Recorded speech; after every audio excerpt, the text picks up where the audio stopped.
Now, to explore this package concept in greater detail, I'm back in this account balance app here we built earlier.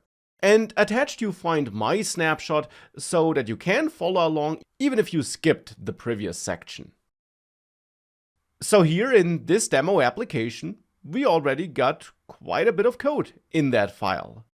And in such cases, it's not uncommon that we might want to split that code across multiple files to keep every file on its own a bit more readable and understandable, so that we don't have too much code in a single file, since that can make working with that file unnecessarily complex, because we have to search for the code we want to work on and so on. And thankfully, splitting code into files in Go is pretty straightforward.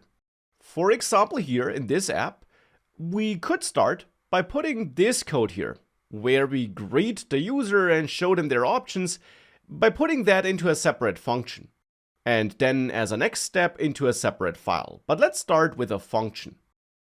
So we can cut this and then add a new function, for example here, which we could call present options. That sounds like a fitting name. And in there, I then wanna output all these lines. Now we can of course call that function here at the beginning of this for loop. Call present options like this. Now we could also try to outsource more code, but since this section should be about packages, I'll keep it to this one function for now. So this is now in a function, but it's of course still in the same file.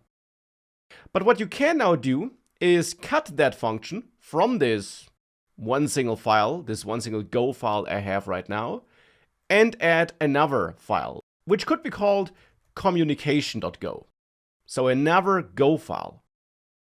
And now here we can paste that function into this file, but we'll have to add this file to a package, because every Go file must be part of a package.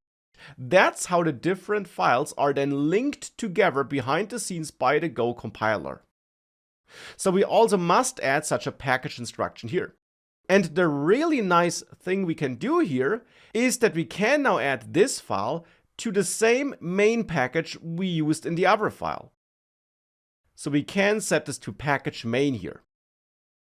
Now with that, this function will be part of the main package, and you will be able to call it in any other file that also belongs to the main package without any problems.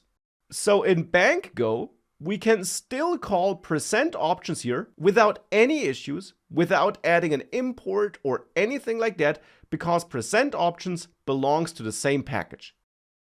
We now just got some errors here in the communication.go file, because this FMT package is not available here in this file. We are importing it here in the bank.go file, but where functions are shared, just like global variables, for example, across multiple files that belong to the same package, imports are not. So if you use another package in this file here, you have to add a new import to it like this, but that's all. And with that, we now split this code across two files, and we can therefore now run this application again, just as before. And in this case, I got an error because I don't have an initial balance file, but we can still continue, deposit some money, check the balance, and then exit.